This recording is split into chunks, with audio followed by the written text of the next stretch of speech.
Well, hello. Hello, happy Doodle and Chat. Happy Doodle and Chat. I'm so excited that we're here today. I am too.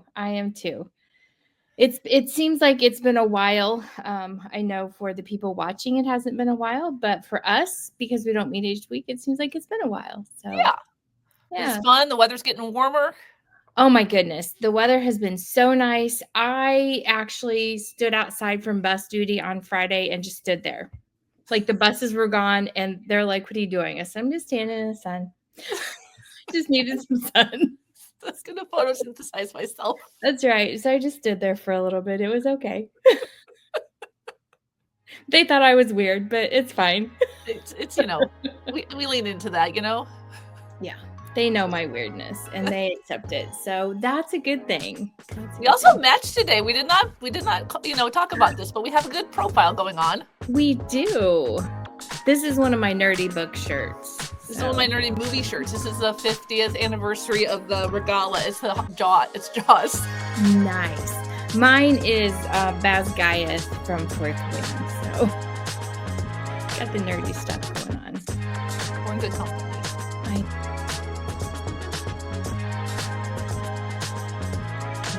Well, hey, we have a guest today. We do. I feel like she's another 6 degrees of Doodle and Chat. Yes. When I was talking to her before you came on, we heard each other's voices for the first time. Because it's only been exchanging emails and loving on each other on their posts and just supporting each other with sketchnoting, but never really I don't know we ever really had a conversation, How exciting. Well, let me introduce our guest. Yes. So our guest today has so many amazing things to talk about. They won't all fit in the intro. I mean, as we were researching, just so many incredible things. So she has nearly 3 decades of teaching experience all across the globe. Her background spans education, writing, speaking, art, business, and even military service, which is awesome. Yes. She has the desire to empower others to create and think differently. And I'm just going to stop there because we could just go on about the amazing things she has accomplished. So I just want to introduce Wendi Pillars today to Doodle and Chat so we can learn even more. Yes. Hello. Oh my gosh. Like Carrie said, I can't believe that I'm here and I get to talk to you and hear your voices. I'm excited. It is fun. It feels like it's full circle, It's good. I know, because it's been forever. How many years, Carrie? I know. I was doing the research about what your first book was because I was writing a question about it. I'm like, oh, she's going on 10 years now. This year. Yeah. And I was like, oh, I think I'm not at 10 years for my book, but I think, similar. So it's been 10 years, 8 to 10 years that we've kind of known each other. Yeah. Wow. Okay. I hadn't done the math. So thanks for doing that for me. Well, you're welcome. A decade. I hear you. Yeah. And we're still here. We're still doing it. So I guess it's part of our going, right? Our soul, right? For sure. Things look different in 10 years. Carrie and I talk about all the time how things look different, but here we are still going. So different and then sometimes the same too, right? Oh, sometimes, yeah. Sometimes but different. Stubborn? What's that? Does that mean we're stubborn? No, I think that we keep the stuff that we knew was working 10 years ago that people didn't know was working. That's the way I think about it. It's a good way to Yeah. This thing called sketchnoting, Yeah. Still doing it. It's still new to some people. I know. Yep. And it still has some magic touches to it. So I know. And I'm seeing more and more people talking and sharing about, unplugging on devices in classrooms and getting the papers and pencils out. I'm like, yep. Yes. Yep. Been talking about that for a long time. I know. And it's for us just as much as it is for the kids too. Right? Mm-hmm. For sure. Well, Wendi knows a little bit about what she's gotten herself into. I think she's nearsighted, nervous and excited at the same time, but we're excited to shine a light on Wendi and talk all about how amazing she is. Well, Wendi's going to do the talking and we're going to listen and add to it. And we're going to doodle all about what you're sharing. So we have with us today what we call, I guess that's a who, or what we call the bowl that knows. We call it that because it always seems to have just the right question for the right moment in our conversation. And in it, we have questions that have been written very specially just for you. and a few that are a surprise that even Mandy and I don't know about. So we're going to turn our cameras on and we're going to doodle and chat all about you today. Sweet. All right. Thank you guys. You're welcome. All right. Here we go.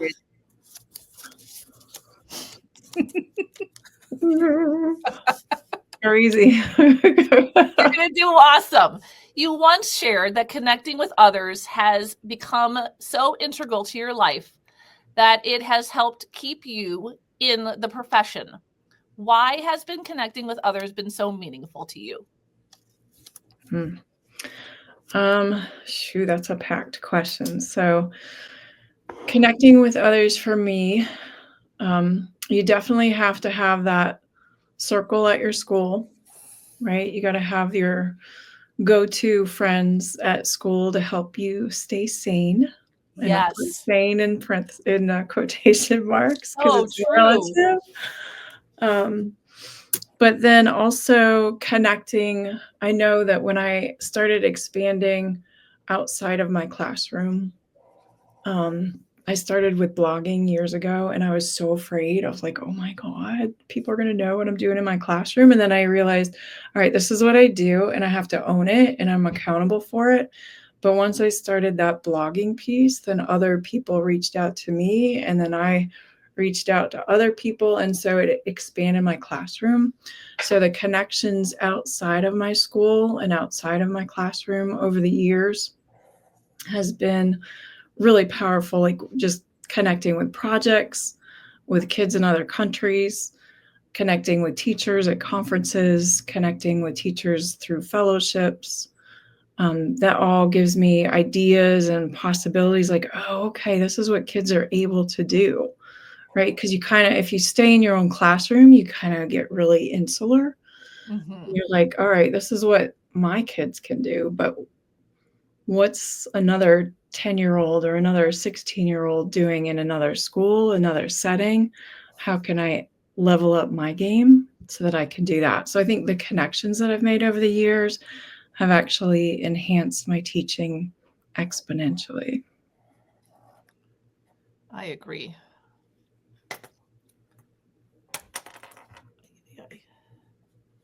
And then there was times in your teaching too that being a connected educator, I mean, it always benefits us as teachers, but it benefited your students because you were able to bring people in and have them be interviewed by your students, right? Or them share their stories. You were doing that for a long time too, yes? Yes.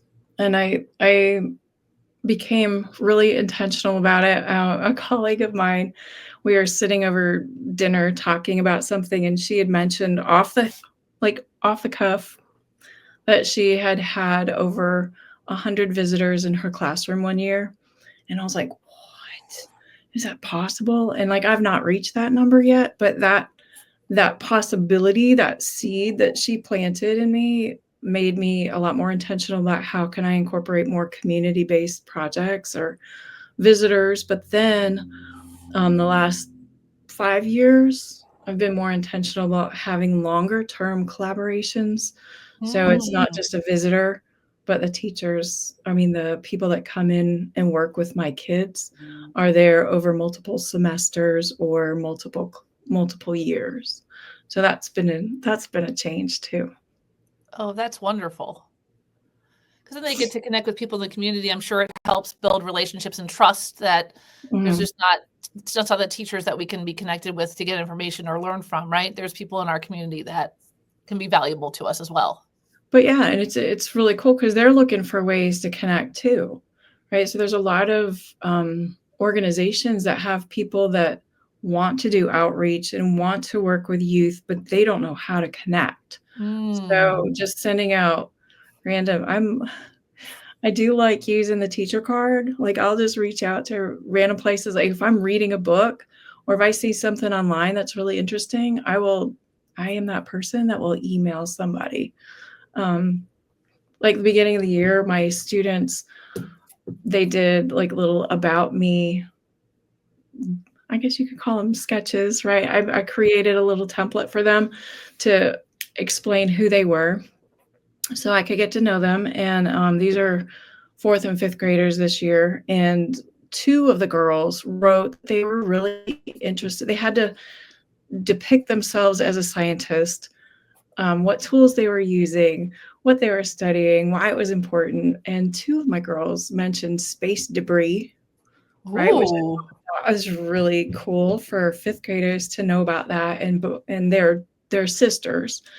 And so I reached out to a space debris expert, right, through just different channels, and he agreed to zoom in and talk to the kids, and it was amazing. Like, who would have known? I sent him the sketches that the kids had done, and then the two girls actually wrote letters so that he would know what they were interested in. They had solutions, ideas for solutions for debris, and all this Wow. stuff. So I sent those resources to him, and he was like, yeah, I'll come in and I'll Zoom with you guys. So just emailing and reaching out and connecting and doing things that the kids are interested in and kind of giving them that bigger voice, even if they're younger, has been really exciting. Yes. And it keeps it interesting for me. Agreed. I love that. Now, Mandy and I've talked about it a couple times. It's come up at either her district level or something like that. And it's just like, just ask. All they could do is say no. You never know. I have a whole file folder full of rejections. I think it was Stephen King that said, I could be totally wrong, but I think it was him who claimed that he had a railroad stake with all of his rejections nailed to the wall. So I've got my digital file folder with my railroad stake with all my rejections. It's like a badge of pride now. Right? It gets easier. You know, you get to just keep trying. Right. But it's cool when they agree. So I taught statistics when I was in the classroom, and I had a student who did a whole like their whole project that they completed was on the book Outliers by Malcolm Gladwell. And I just sent it to him and said, hey, I just wanted you to see. And he responded. He said, this is cool. Thanks for sharing. And so, I mean, how awesome was it for that student to know that the author saw it? Hang on to that. Yeah. Cool. That is awesome. But that's, and then you worked your magic, right? You showed them how they can be empowered too. Yep. It's cool stuff. It is cool stuff. You're talking about blogging. I think I've brought this up. Mandy's probably tired of hearing about it, but like social media has swung so far back to where it was, very sadly, right? I think for all of us really well-connected educators, and I really have hopes. I probably need to start blogging, but that blogging is going to be the thing that brings us back again. I really feel like us teachers just need to get back out there again, doing those blogging circles, where we invite people on to link up pages and do stuff, because like we still have to share, It made us so much richer being connected. Yeah.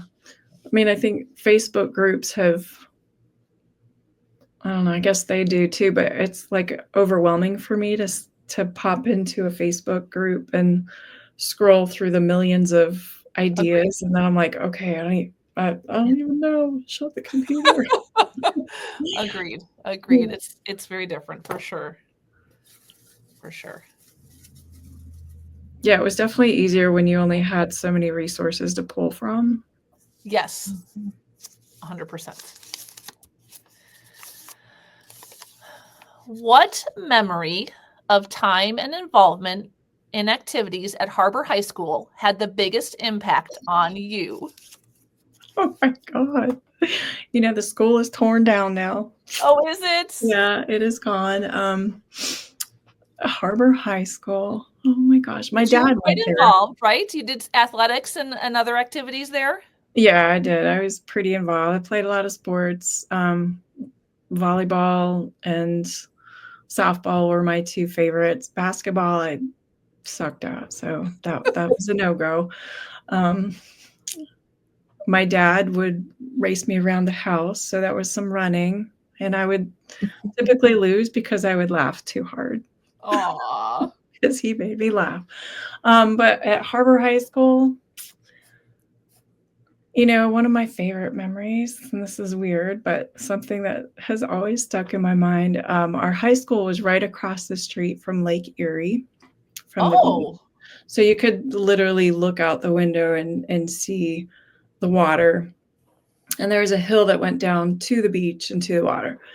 And it used to be right across the street from the high school it's called the Hubbard House, and it's a museum, but it was part of the oh my gosh, the railroad, the Underground Railroad, right? So the slaves would come to there, and then they would sneak out onto boats to cross Lake Erie to go into Canada. huh. And, I remember our history teacher talking to us about that one day. And this one other student, he just piped up and he was very confused. And he said, well, what if the lifeguards were on duty? So there you go. There's always someone. So, those memorable moments, you never know what's going to stick. Oh my gosh. But yeah, did a lot there. I was always involved in something. My parents were super supportive, and my dad had actually graduated from that high school too. Oh, fun. Yeah. So that's in Ohio, right? It is. It's up in the northeast corner of Ohio, right? Like I said, I mean, it's right across the street from Lake Erie, so Yeah. right in the snow belt.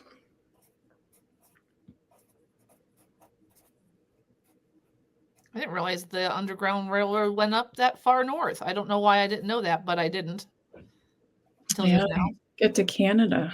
Yeah, right? I don't know why I didn't. I guess I never really learned that much about it.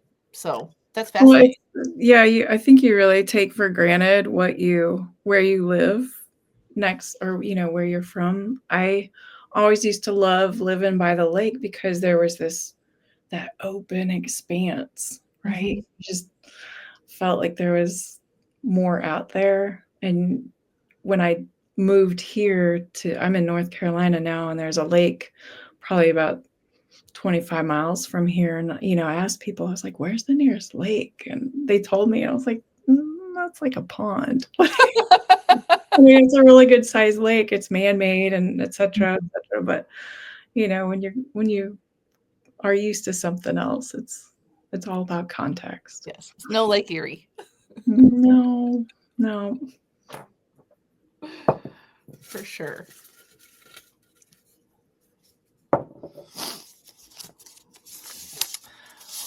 Just getting some fun little tidbits of Wendi today. Making me think hard. Goodness. Love learning about this from you, though. You spent, and probably do still, spend a lot of time watching baseball as a mom of a baseball player. If you had to describe a baseball season as a movie title, what would it be? So he's in college now, right? Your son? He is. He's his first year of college. Almost done with his first year of college. So he's in baseball season now, right? He decided to step back from baseball. Okay. So he went to college to play ball, and then he tried it out for a little while, and he decided that was not what he was, he was going to move on to other things. He is supposed to play this summer, though. Yeah. So I'm excited to see him play again. Good for him for sticking to what he decided, I was really proud a lot of him. pressure, and good for him for, That's exactly what he said. He said, I felt like I was doing what everybody expected me to do. Because he did really well in high school. He was like 2-time conference player of the year, 2 years in a row. So I mean, he was at the top of his game, but he realized that it's not what he wanted to do. So I mean, he may change his mind, who knows, but I'm not pushing him, and I'm just really proud of him for being courageous and sticking to his guns and having those conversations with his coaches. Oh, for sure. Yeah, that takes a lot as a 19-year-old, to do that. I tried to delay my answer there because I was trying to think. The only thing I could think of is A League of Their Own, but because it's all about the moms at these games, right? Like I was in the mom circle. So the women's influence on baseball. Yeah, for sure. Connection there. Yeah, I mean, they got they had all the drama that, probably goes along with being a mom, an athlete of or a mom of an athlete, We're the ones saying there's no crying in baseball. That's right. But you know what? In the League of Their Own, they actually mentioned my hometown. They said Really? no skin off my Ashtabula. So that's our claim to fame. Oh my gosh. Well, I'm sure there's plenty of also moms that, carry a lot of weight, getting their kids to practices and things like that, just like the women of that league, kept baseball going. That's right. That's right. The women behind the scenes. That's right. That's right. We won't even go. That's a whole new. That's a whole. Yeah, I'm not sure. Yeah, that's a topic for a different show. Oof. Yeah, it's too late for my brain to handle that. You're like, Carrie and Mandy, I got the movie. That's all I got. So I answered the question. Move on. You have been connecting drawing and thinking to learning and life through sketchnoting for over 10 years and still are. How did it become part of your life and why has it stayed in it? Can I tell you, it's been in my repertoire since almost 30 years. Nice. So pre-internet for classrooms. I know their internet has been around, but as far as being accessible in the classroom. So I started using it when I was working with our language learners, right? You would come across a word that they didn't know, which was fairly common. And it was so much easier. If you don't know the language, you're not going to understand my verbal description of what that means. So I would just draw a quick sketch. We would laugh about it and they were like, oh yeah. And then we move on. And usually by the end of my class period, I'd have a whole board full of little drawings or sketches. And from there, I didn't really think about it. I thought it was just what you do when you're teaching. And then one day, probably, I don't know, probably 20 years ago, 15 years ago, one of my administrators, he used to come in and check in my classroom. I would ask him what he wanted or what he needed. And he said, no, just checking out your board, see what you learned or what you did today. And then I realized that, I started doing a little bit of sketching at conferences. I know this sounds really long-winded, but it does connect. No, go for it. I started just sketching at conferences by myself, for myself, on my sketch pad, just a regular sketch pad with a marker, and people around me noticed it and they wanted pictures of it or whatever. And then I realized, I was like, oh my gosh, if I'm doing this for an hour, like my brain hurts. Uh-huh. And I realized, you know what? I'm doing that heavy cognitive lifting in my classroom when I'm doing the sketches or the drawings. And so at that point, this was, like I said, around 15 years ago. And I started looking at, well, how can I get the kids to do more of this so that they're the ones doing the thinking? Because I know if my brain hurts, it'll be good for theirs. Yes. Because pain, right? So yeah, I became a lot more intentional about how I was going to teach them how to do it and hopefully let them transfer their skills to other areas too. But what was really cool, once I started doing that, they were so excited, right? So I had to, work and tweak my parameters on, quick sketches so they weren't erasing holes through their papers, trying to get it perfect and just right. And so yeah, along the way, I devised all these different strategies. I'm like, okay, this is what we're going to use it for. This is when we're going to use it. I would put stopping points in my lesson plans where this was their time to process visually, how to share it out, how to make bigger ones.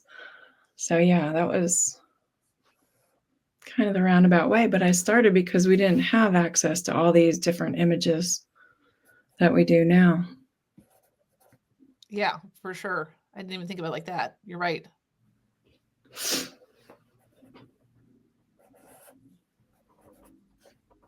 But now I use it because, well, not because, maybe a little bit because some of my really chatty students, especially now that I'm at the 4th and 5th grade level this year, they get so quiet. Yes. Start doing this. And it's a great way to do a think aloud and walk through a reading passage, especially nonfiction, because I'm teaching science.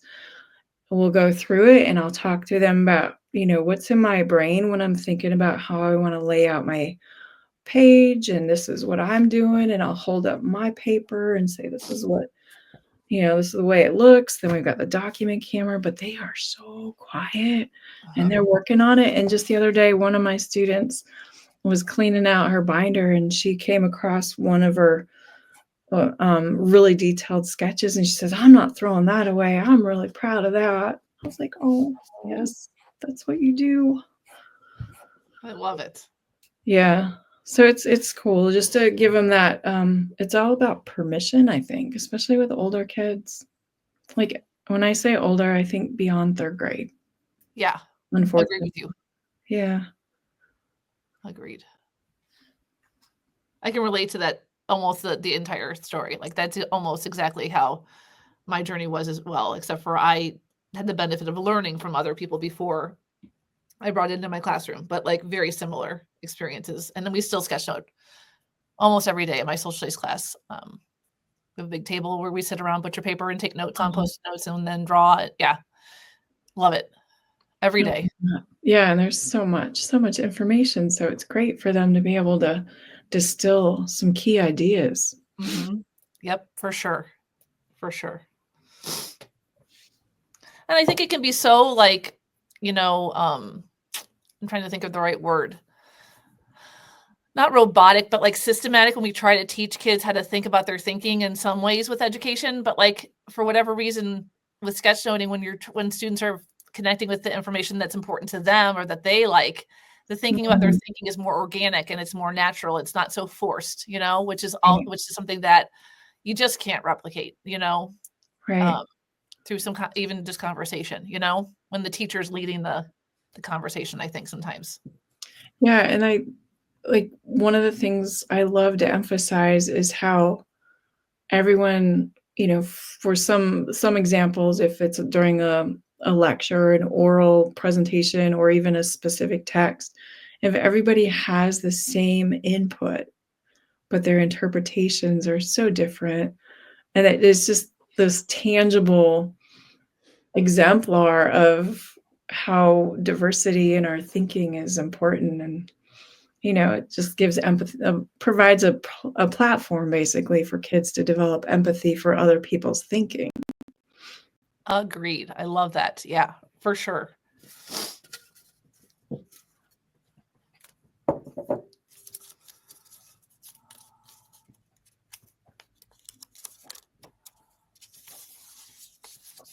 So this is one of our random ones. So give your brain a little bit of a break, hopefully. I don't know where this one came from. Am I supposed to be sketching? I'm trying to sketch, but I'm like not doing a very good job. Okay, you're doing great. For a day, would you rather be a hobbit or an elf? Oh my God. Probably a hobbit. I'm gonna say hobbit because I think of hobbits as being outside and being on adventures. That is true. It is very similar to elves. Going on an adventure. Yes. I think of elves as doing little slave labor. I don't want to do that. Truth. Oh God. Okay, thanks. So you're a hobbit. Mic drop. Are we done? I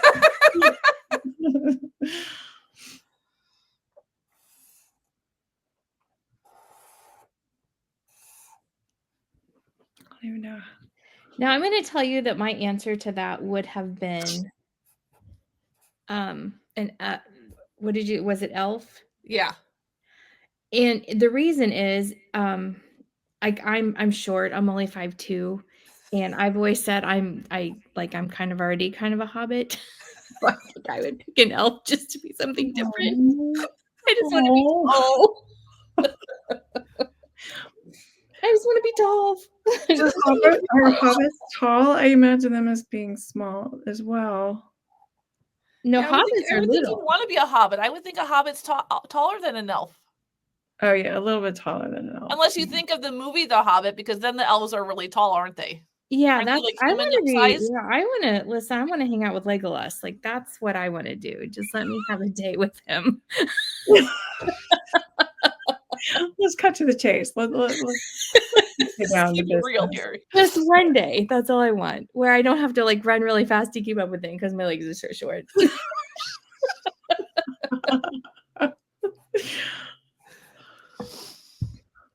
Oh gosh, I knew my cheeks would hurt after this tonight.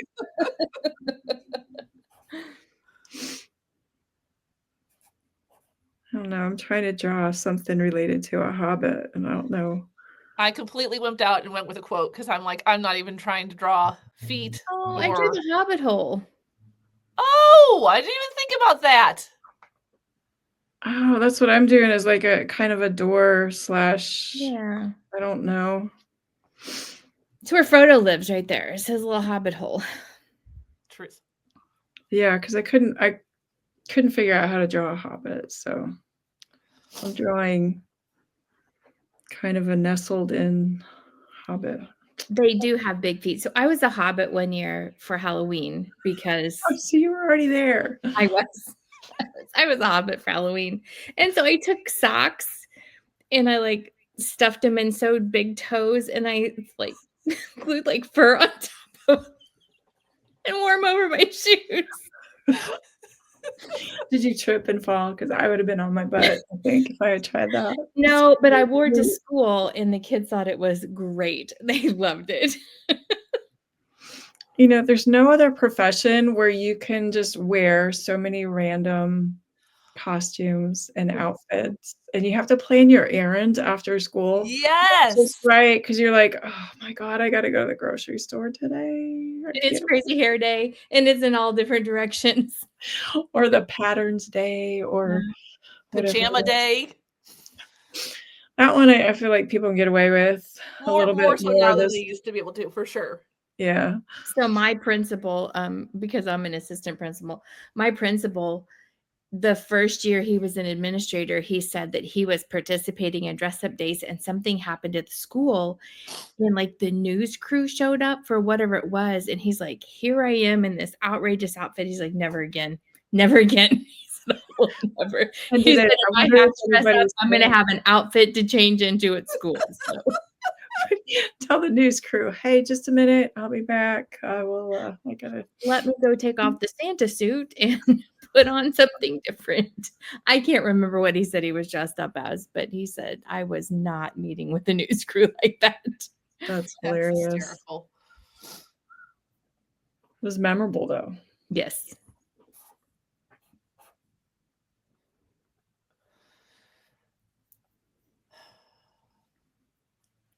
I wanted those to look like mountains, and then I drew the hobbit hole in them, and now they look like teepees, and I don't want them to look like teepees. Just for the record, so that the internet is listening, these are mountains with a door. Look like mountains? I thought they were mountains. They look like mountains. Okay, good. They look like mountains. The mountains where Frodo got the ring. You even have a little flag on top of it. See, there you go. Yeah, you're Doing good. Thank you. Perfect. Thank you for the affirmations. You did it. What are 3 timeless strategies or mindsets that any educator can use? I think one is to be curious before judgmental. Say it again, be curious. Be curious before being judgmental, or be curious before you judge. And I think that goes a long way. You know, my kids who come in late every day and you're like, oh, and you say, hey, are you okay? Is everything all right? Just being curious. Or when people are doing something, I think it pays to give them that little bit of leeway and benefit of the doubt. Another strategy, never stop learning. Right? I think that in order to be a good educator, you've got to be humble enough to know that you don't know it all and you're never going to know it all, but enjoy the process. Love it. So these are more like mindsets, I guess. Love it. You said strategies. Or mindsets. Yeah, strategies gets me down it all depends, right? Yes. I think having interdisciplinary colleagues is another really good strategy too, where you can just bounce ideas off of someone who teaches in a different content area. It's nice if they're in the same grade level, so you can find ways to get that knowledge transfer. But if you're working with different grade levels too, I think interdisciplinary is more relevant to the world we live in. I completely agree with you. My very first teaching job was in it was a K-12 school, but I taught 7 through 12 math. We had one math teacher, we had one science teacher. Wow. And so the science teacher and I, for the middle school, planned an end of the year activity where I worked on the math skills behind it. She worked on kind of more the physics behind it. And they had to create boats that would, out of cardboard and duct tape, that they could get in and float in. Like they had to be able to sit in it. Like life size. Life size. So we started with scale models and we actually had to figure out like the weight scaled, and we used paper clips and we tried it in a smaller body of water to see if it would float and did they need to change anything. And then we actually went out to the pond that was on our school's property because we lived in the middle of nowhere, and kids got in the boat and floated across, and some of them didn't, some of them sank. And so it was so much fun though. Oh you know, those kids think back to that activity and are like, this is the best thing. You know they do. So that would be amazing to be able to do. It was such a cool project. Are you able to do that now? I feel like we're so hamstrung now. We would be. Yeah. There would be so many forms that you'd have to fill out if those kids were on that water because somebody might drown, you know, or get wet. Or get some kind of bacterial infection. Right. On the pond. Yeah. So back in the day in those farm communities, we were like, just push that boat out into that water. And if you go down, somebody will come in after you. Their parents were probably right there on the edge, cheering them on. Oh, they were. Like we had school board members that came and watched. Like they loved it. It was just a great time. It was a good time. So. God, that sounds like that would be exciting.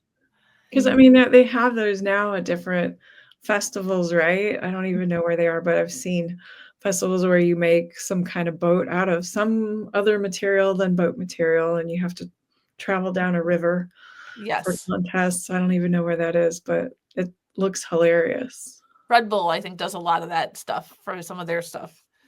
I know I've seen reels with that. And then you get around Halloween and the fall, you get the pumpkin, right? Races, I think. I want to say. You could get a Doodle and Chat boat, and you could have like markers along the side, and then that could be the paddle. Like there you go. Markers. There you go. You can just draw our boat as we go. It'll work. I like it. Just draw as we go. Just doodle. Right. Harold in the purple crayon, just drawing as we go. Exactly. That was such a good book. My son did that once. He was in his little white onesie, and I was in the bathroom. And I came out, and there was a purple marker all across the white cabinets and the leather couch. And I was like, oh, you're so cute in your onesie. Oh my gosh. I had a similar experience. We had a friend coming over, so we were doing like the mad dash to clean the house, right? And I think it was probably Annabeth was sitting in her high chair drawing and then vacuuming, and all of a sudden I turn around and there's a marker full up her nose and marker all over her face. and I'm scrubbing it off, right? And I'm like, it's not coming off. And so she spent the whole time. It was a wonderful girlfriend. It was actually Keisha, who we've had on here before. And I was just like, well, she's got purple marker up her nose and on her face. It's just this is what it is. What can you do? Well, that's like when the kids come to school and you're like, okay, I know who dressed you today. Right? Yep. You dressed yourself today. So yeah. Building some independence there. My first two are 13 months apart, and the oldest one more than once colored on her younger sister.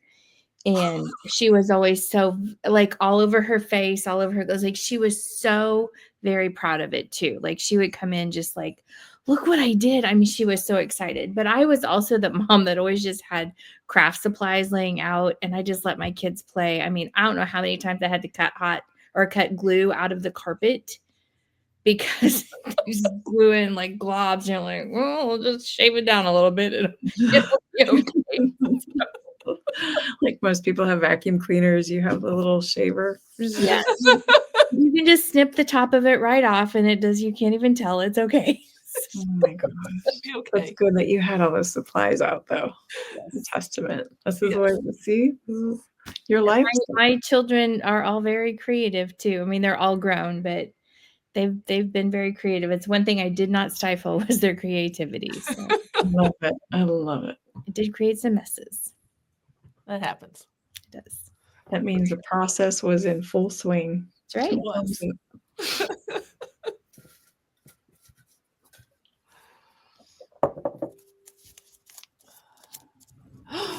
I'm so happy we got this question. What would others be surprised to learn about being in the Carolina Fitness Festival? You're amazing, Wendi. You're amazing. So this wasn't too long ago, right? Many things. Right, it was like 2 years ago. Yeah. What would they want to know? That was my first ever spray tan. Nothing goes unsprayed. Whew. Let's see. What do you want to know? Oh my goodness. Just anything that you can tell us any little tidbit that might surprise us. It's up to you. It was so I don't know. The question I get the most about that is, what did you eat? And I pretty much ate the same thing for 3.5, 4 months to diet down. And it was while my son was also playing baseball. We were doing travel ball. So I would carry my food with me, and everybody else would be going out to eat after the games. And I was like, I'll be over here with my ground turkey and my green salad with no dressing. Thank you. So yeah, and I didn't tell, I didn't tell people. Only a few people knew that I was actually doing it. So I remember telling one of my colleagues in the hall at school, I was like, all right, this is, I got like 2 weeks down before the contest, and I'm going to be doing some crazy stuff with my diet these last couple weeks. Just keep an eye on me and make sure I don't pass out during the day. And here's why. But yeah, it just, I kind of did it on my own because I wanted to do it. And it was something that I felt that I had control over, I guess, at that point in my life. But yeah, my first meal afterwards was we went to a steakhouse and I had a steak, but I had no cravings during my time. So that was interesting. You think about food constantly. Really? What you're going to eat, when you're going to eat it, how you're going to cook it, where you're going to bring it, where you're going to be, so that you know when to time your meals. And you weigh every gram of food. Grams, not ounces. So when I got done, it was just very nice not to have to weigh my food. But that bikini, ladies. Yes, I saw that picture. Okay, so you can rent a bikini, and I did. And it came in the mail. And I pulled it out, and I was like, oh. And I went right into my son's room. And I said, I just want to let you know that this is all your mom is going to be wearing on stage at this contest. And he looked at it and he was like, oh. And he goes, you know what, Mom? You've got this. Aww. So he put my mind at ease a little bit, but good Lord Almighty, those little bikinis are nothing. Phew. And there's different categories too, where for these fitness contests. And I did the bodybuilding one where you don't wear high heels. I was like, whatever category they call it now, where you don't wear high heels, that's the one I want, because otherwise I'd be on my butt. But the girls that did the other ones, like the fitness contest, their bikinis are even smaller. And they have these special moves. And like some of the moves, they have to stick their butts out, like they face away from the audience, and they stick their butts out so that the judges can see like where the glutes and the hamstrings tie in. And they have to kind of like flick their head over their shoulders, look at the audience. And my son told me afterwards, he said, Mom, if you had done that contest, he said, I low-key would have walked out. I said, okay. So I don't know. I tried it. It was good. I had done one like 30 years ago, and I figured, all right, well, this is a good time to try it again. So did you just train on your own? Like, did you have enough knowledge about fitness? No, I hired a coach who is, I found her on the internet, but she's actually kind of local, lives about 30 minutes away, but she was a virtual coach. So I could, we were on WhatsApp, video calls. I'd send her like from the get-go. She's like, you got to send me pictures every week. And I was like, oh. No, you just kind of start to learn to eat humble pie. And I looked at it as a science project. I was like, all right, this is a beta test. Everything's an experiment. Let's put our goggles on and our bikinis and let's go. Maybe in 10 more years, I'll do another one. There you go. There was, I want to say a 65-year-old lady that was doing the contest. I don't know, but backstage, everybody is. Was she in the heels portion? Yeah. She was in heels. And girls, like, she rocked it, right? But all the other girls behind stage are so supportive. I mean, by that point, it is what it is.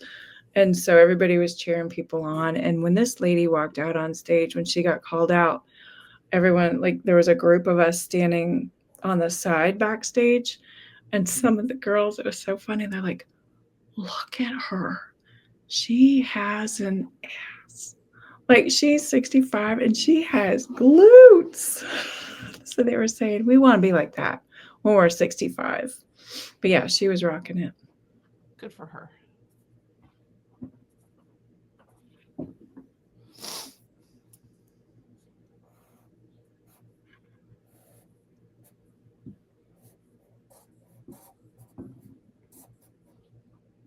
He's filling in a little space, and then I'll ask. I think I have room for one more question somewhere on there. I know we can do it. Mindy's got a little space right up there at the top. I do. I can I can fit something right up there at the top. You could squeeze that bikini right in there. Yep. I've got the little bikini down here. It's little. It kind of looks like goggles. So pretty much. Mine. I just went with rent a bikini. There's your package.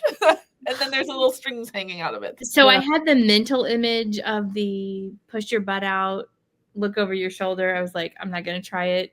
But the mental image was there. So. Okay. Yeah. Fair. That has some, yeah. Okay. I'm not sure if any good would come from any of us trying to draw that image, honestly.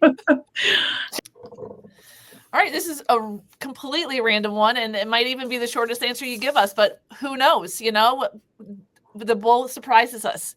Have you ever walked out of a movie theater without finishing the movie? Not that I can remember, no. Okay. Mandy, have you? I haven't. There was one movie, and I can't remember what it was that Dave and I walked out of. Like the power go off or something, or No, we literally, like, it was bad. It was so bad that we left halfway through. But I like bad movies. Like, I like terrible movies. I'm surprised we walked out of it. I don't remember which one it was, but I think only once ever. All right, I'm going to go ahead and zoom in on our drawings. We'll start with Mandy's. And I know, Wendi, if you wanted to share what you have, but there's no pressure, seriously. So much fun. Oh, you did her name in pencils. I did.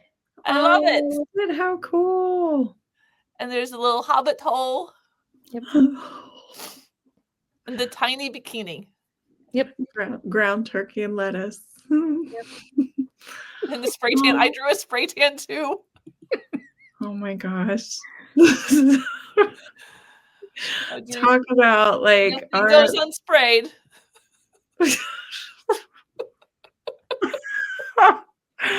Oh God, so many different things. I love it. So fun. What a random conversation pathway. Welcome to Doodle and Chat with Friends. What's that, Mindy? That's the best part of it. It is. It really is the best part. It really is. All right, friends, if you were here with us and you drew along with us, please snap a picture of your Doodle and Chat and share it out on your favorite social media platform. # Doodle and Chat, so we can share with everybody all the fun that we have here every time a new friend joins us on Doodle and Chat. And then, like every episode, we have another giveaway. And Wendi has generously donated her book, Visual Impact, Transform Communication in Your Boardroom, Classroom, or Living Room. And we'll be pairing that up with a very colorful pencil case from Handmade by Annabeth again. So that those two items will go out together. Be sure to watch our favorite social media platforms, which are all linked in the show notes, to see the giveaway and be a part of all the fun. And then we'll see everybody here next time. Thanks, everybody. Thank you guys for this. I enjoyed it.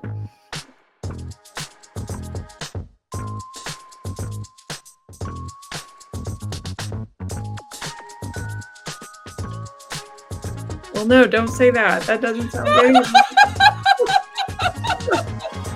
You guys, my cheeks hurt. Yes, that's okay. It's been great.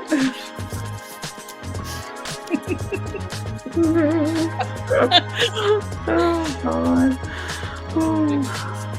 So fun. Am I supposed to be sketching? I'm trying to sketch, but I'm like not doing it very good. Yeah, you're doing great. Yep. Can I just say true? Yes. I want to hang out with Legolas. Like, that's what I want to do. Just let me have a day with him. Let's cut to the chase. Let's get down to keep it real, Carrie.